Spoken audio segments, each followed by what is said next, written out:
বৈষম্য বিরোধী ছাত্র জনতার আন্দোলনের পর আওয়ামী লীগ নেতা সহ দেশ থেকে পালিয়ে গেছে অসংখ্য দুর্নীতিগ্রস্ত পুলিশ। ৫ আগস্টের পর যেসব পুলিশ সদস্য পলাতক রয়েছে তারা যেন বিদেশে পালাতে না পারেন তার জন্য ১৮৭ জন পুলিশ সদস্যের অফিসিয়াল পাসপোর্ট বাতিল করা হচ্ছে।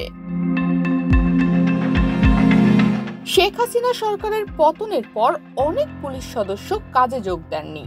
পুলিশ সদর দপ্তর থেকে তাদের কাজে যোগদানের জন্য সময় বেঁধে দেওয়া হয়েছিল। Double million offer Walton fridge কিনে পেতে পারেন ২০ লক্ষ টাকা, রয়েছে কোটি কোটি টাকার নিশ্চিত উপহার। কিন্তু ১৮৭ জন নির্দিষ্ট সময় পার হলেও কাজে যোগদান করেননি। ইতিমধ্যে তাদের পাসপোর্ট বাতিল চেয়ে স্বরাষ্ট্র মন্ত্রণালয়ে আবেদন করেছে পুলিশ সদর দপ্তর। সেখান থেকে ইমিগ্রেশন ও পাসপোর্ট অধিদপ্তরে তাদের পাসপোর্ট বাতিলের জন্য চিঠি দেওয়া হয়েছে। ইমিগ্রেশন ও পাসপোর্ট অধিদপ্তর চিঠির নির্দেশনা অনুযায়ী ব্যবস্থা নেবে। জানা গেছে, সংশ্লিষ্ট কর্মকর্তাদের নাম ও জাতীয় পরিচয়পত্র চেয়ে চিঠি পাঠিয়েছে ইমিগ্রেশন ও পাসপোর্ট অধিদপ্তর। ইতিমধ্যে তাদের বেতন বন্ধ করে দেওয়া হয়েছে। তাদের বিরুদ্ধে থানায় মামলা ও গ্রেপ্তারের টিম গঠন করা হয়েছে। পলাতক পুলিশ সদস্যদের বিরুদ্ধে ব্যবস্থা নেওয়া শুরু হয়েছে।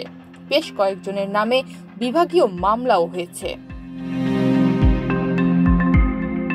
পুলিশ সদর দপ্তর বলছে, পলাতক ১৮৭ পুলিশ সদস্যদের মধ্যে রয়েছে একজন ডিআইজি, ৭ জন অতিরিক্ত ডিআইজি, ২ জন পুলিশ সুপার, ১ জন অতিরিক্ত পুলিশ সুপার, ৫ জন সহকারী পুলিশ সুপার, ৫ জন পুলিশ পরিদর্শক, ১৪ জন এসআই ও সার্জেন্ট, ৯ জন এএসআই, ৭ জন নায়েক এবং ১৩৬ জন কনস্টেবল।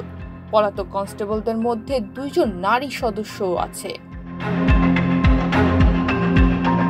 পলাতক পুলিশ সদস্যদের তালিকায় রয়েছেন বিএনপির সাবেক ডিবি প্রধান মোহাম্মদ হারুনুর রশিদ, অতিরিক্ত ডিআইজি বিপ্লব কুমার সরকার, প্রলয় কুমার জোয়ারদার, এসএম মেহেদী হাসান, সঞ্জিত কুমার রায়, মশিউর রহমান, এসপি ইকবাল হোসেন, আশরাফুল আজিম, ওসি খন্দকার মোহাম্মদ হেলাল উদ্দিন, ফরমান আলী, এসআই মোহাম্মদ মামুন মাতব্বর, আশরাফুল শিকদার সহ প্রমুখ।